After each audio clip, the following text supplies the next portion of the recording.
Item ಯಾವುದೇ ಇರಲಿ try ಮಾಡಿ ಆಚಿ ಚಿಕನ್ ಮಸಾಲಾ.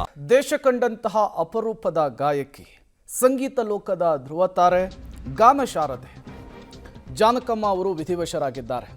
ಮೈಸೂರಿನ ಮಹಾರಾಜ ಕಾಲೇಜಿನ ಮೈದಾನದಲ್ಲಿ ಅಂತಿಮ ದರ್ಶನದ ವ್ಯವಸ್ಥೆಯನ್ನು ಮಾಡಲಾಗಿದೆ. ಸ್ವರಲಲಿತೆ ಜಾನಕಮ್ಮ ದರ್ಶನಕ್ಕೆ ಅಭಿಮಾನಿ ಸಾಗರವೇ ಸೇರಿದೆ. ಸಾಲುಗಟ್ಟಿ ನಿಂತಿದ್ದಾರೆ ಅಭಿಮಾನಿಗಳು. ದೇಶದ ಹಲವು ಕಡೆಗಳಿಂದ ಬಂದಿದ್ದಾರೆ ಅಂತಿಮ ದರ್ಶನಕ್ಕೆ. ಈ ಸಂದರ್ಭದಲ್ಲಿ ಜಾನಕಮ್ಮ ಅವರನ್ನು ನೆನೆದು ಭಾವುಕರಾಗ್ತಾ ಇದ್ದಾರೆ.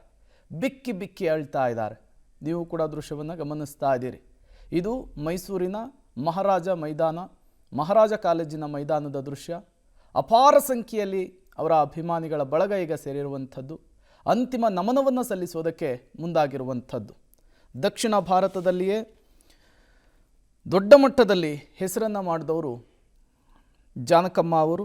ದಕ್ಷಿಣ ಭಾರತದ ಸ್ವರ ಸರಸ್ವತಿಯವರು ವಿಧಿವಶರಾಗಿರೋದ್ರಿಂದ ಈಗ ಅಭಿಮಾನಿ ಬಳಗ ಕಂಬನಿಯನ್ನು ಮಿಡಿತಾ ಇದೆ.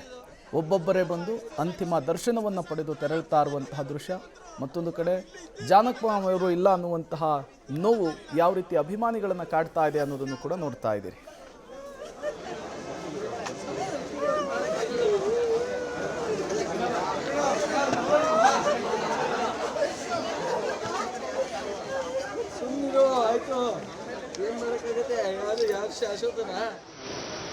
ಗಾನಕ್ಕೆ ಹೋಗಿಲೆ ಕಳ್ಕೊಂಡಿದ್ದು ನಮ್ಮ ತಾಯಿ ಕಳ್ಕೊಂಡಷ್ಟೇ ದುಃಖ ಆಯ್ತಾ ಇದೆ.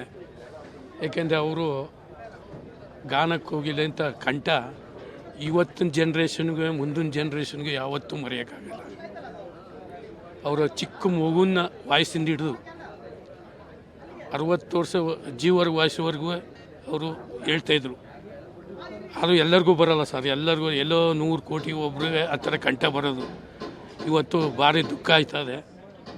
ನಾವು ಚಿಕ್ಕ ವಯಸ್ಸಿಂದ ಇದುವರೆಗೆ ನೋಡಿರೋದು ರೆಕಾರ್ಡ್ಗಳು ಅವರು ಇದು ದಿನ ಟಿ ಇಲ್ಲಿ ನೋಡ್ತಾ ಇದ್ದೀವಿ. ಭಾರಿ ದುಃಖ ಆಯ್ತಾ ಇದೆ, ತುಂಬ ನೋವಾಗ್ತಾ ಇದೆ. ನಿಜವಾಗ್ಲೂ ಅವರು ಭಾರತದ ನಿಜವಾದ ಗಾನಕ್ಕೆ ಹೋಗಿಲ್ಲ. ಅವರು ಬರೀ ಕರ್ನಾಟಕಕ್ಕೆ ಮಾತ್ರ ಸೀಮಿತ ಅಲ್ಲ, ದಕ್ಷಿಣ ಭಾರತಕ್ಕಷ್ಟು ಸೀಮಿತ ಅಲ್ಲ, ಇಡೀ ಭಾರತದ ಒಂದು ಅತ್ಯುತ್ತಮ ನೆನಪುಳುಳಿಯುವಂಥ ಗಾಯಕಿ ಅವರು. ಇವತ್ತು ಅವ್ರನ್ನ ನಾವು ಕಳ್ಕೊಂಡು ತಬ್ಲಿಯಾಗಿದ್ದೀವಿ. ಇಡೀ ಕಲಾಲೋಕ ಮಾತ್ರ ಅಲ್ಲ, ಜನಗಳು ಕೂಡ ತಬ್ಲಿಯಾಗಿದ್ದಾರೆ. ಅವ್ರನ್ನ ಜಾನಕಿ ಅನ್ನೋದಕ್ಕಿಂತ ನಾವೆಲ್ಲ ಅಮ್ಮ ಅಂತಲೇ ಆಸ್ವಾದಿಸ್ತಾ ಇದ್ವಿ. ಅವರ ಒಂದು ವಾಯ್ಸನ್ನು ಇವತ್ತಿನವರೆಗೂ ಹುಟ್ಟಿದಾಗಲಿಂದ ಇವತ್ತಿನವರೆಗೂ ಕೂಡ ಮೈಸೂರು ಆಕಾಶವಾಣಿಯಲ್ಲಿ ಜಾನಕಿ SP ಬಾಲಸುಬ್ರಹ್ಮಣ್ಯಂ ಅಂತಲೇ ಬರೋದು ಯಾವಾಗಲೂ. ಇಡೀ ಭಾರತ ದೇಶ ಗಾನ ಸರಸ್ವತಿಯನ್ನು ಕಳೆದುಕೊಂಡಂಥ ನಾವೆಲ್ಲರೂ ಇವತ್ತು ದುಃಖಭರಿತರಾಗಿದ್ದೇವೆ. ಅವರ ಪಾರ್ಥಿವ ಶರೀರದ ಅಂತಿಮ ದರ್ಶನಕ್ಕಾಗಿ ಕಾಯ್ತಾ ಇದ್ದೇವೆ. ಅವರ ಒಂದೊಂದು ರೆಕಾರ್ಡ್ಗಳು ಕೂಡ ಅಪ್ರತಿಮ, ಮರೆಯಲಾಗದ. ಇವತ್ತು ನಮ್ಮ ಕರ್ನಾಟಕ ಆಗಲಿ ಭಾರತದ ಒಂದು ದೊಡ್ಡ ಆಸ್ತಿಯನ್ನು ಕಳ್ಕೊಂಡಿದ್ದೀವಿ ನಾವು. ಇದಕ್ಕಿಂತ ದುಃಖದ ದಿನ ಇನ್ನೊಂದಿಲ್ಲ. ನಮ್ಮ ಮೈಸೂರಲ್ಲಿ ಅವರು ಕೊನೆ ದಿನ ಕಳೆದಿದ್ದಾರೆ ಅಂದರೆ ನಾವೇ ಭಾಗ್ಯವಂತರು. ಸರ್ಕಾರ ಆಗಲಿ ಜಿಲ್ಲಾಡಳಿತ ಆಗಲಿ ಒಳ್ಳೆ ಇದು ವ್ಯವಸ್ಥಿತವಾಗಿ ಅವ್ರದ್ದು ಅಂತಿಮ ದರ್ಶನ ಮಾಡೋಕ್ಕೆ ಅವಕಾಶ ಮಾಡಿಕೊಡ್ತಾ ಇದೆ. ಅವ್ರಿಗೆ ಸರ್ಕಾರ ಗೌರವಗಳೊಂದಿಗೆ ಅವ್ರ ಅಂತಿಮ ಸಂಸ್ಕಾರ ಮಾಡಿ ಅವ್ರ ಆತ್ಮಕ್ಕೆ ದೇವ್ರ ಶಾಂತಿ ಕೊಡಲಿ. ಅಂಥ ಗಾಯಕಿ, ಅಂಥ ವ್ಯಕ್ತಿ ಆಗಲಿ, ಅಂಥ ವ್ಯಕ್ತಿತ್ವ ಆಗಲಿ ನಾವು ಹಿಂದೆ ಹುಟ್ಟಿಲ್ಲ. ಜಾನಕಿಯಮ್ಮ ಅವ್ರ ಬಗ್ಗೆ ಹೇಳಬೇಕು ಅಂದರೆ, ಈ ಥರ ಒಂದು ಸಿಂಗರ್ ಮತ್ತೆ ಹುಟ್ಟಕ್ಕೂ ಆಗಲ್ಲ. ಅವ್ರ ಥರ ಸರಳತೆ, ಮುಗ್ಧತೆ ಮಾತ್ರ ಯಾರೂ ಆ ಥರ ಇರಲ್ಲ. ಅಷ್ಟು ಸಿಂಪ್ಲಿಸಿಟಿಯಾಗಿ ಅವ್ರನ್ನ ನಾವು ಜೀವಂತ ಇರುವಾಗ ನೋಡಬೇಕು ಅಂತ ತುಂಬ. ನನಗೆ ಅವ್ರ ಹಾಡಂದರೆ ಪ್ರಾಣ. ಯಾವಾಗ ಒಂದು ದಿನಕ್ಕಾದರೂ ನಾವು ಅವ್ರ ಹಾಡನ್ನ 2 ಲೈನ್ ಹಾಡದೇ ಇದ್ದಿದ್ದೇ ಇಲ್ಲ. ಚಿಕ್ಕದ್ರಿಂದ ಬೆಳೆದಿಂದ ಕೇಳ್ಕೊಂಡು ಅಯ್ಯೋ ಇವ್ರ ಥರ ಹಾಡಬೇಕು, ಇವ್ರ ಥರ ಮಾಡಬೇಕು ಅಂತ ತುಂಬ ಉತ್ಸಾಹಪರವಾಗಿ ನಾವಿದ್ವಿ. ಆದರೆ ಅವರು ಇಷ್ಟು ಬೇಗ ಹಿಂಗೆ ಅಗಲ್ತಾರೆ ಅಂತ ಅಂದ್ಕೊಂಡು ಇರಲಿಲ್ಲ. ಆದರೆ ಜೀವಂತವಾಗಿ ನೋಡೋಕ್ಕೆ ತುಂಬ ಪ್ರಯತ್ನ ಪಟ್ವಿ. ಆ ಪ್ರಯತ್ನ ಮಾಡುವಾಗ ಅವರು ಯಾರಿಗೂ ಅಲೌ ಮಾಡ್ತಾ ಇಲ್ಲ ಅಂತ ಸುದ್ದಿಗಳು ಬಂತು. ಅದರಿಂದ ನಾವು ಅದನ್ನ ಕೈ ಬಿಟ್ವಿ. ಆಗ ಕೊನೆಗೆ ಅವ್ರನ್ನ ಈ ಟೈಮಲ್ಲಾದರೂ ನೋಡಬೇಕಾಯ್ತಲ್ಲ ಅಂತ ತುಂಬ ದುಃಖ ಆಗ್ತಾಯಿದೆ.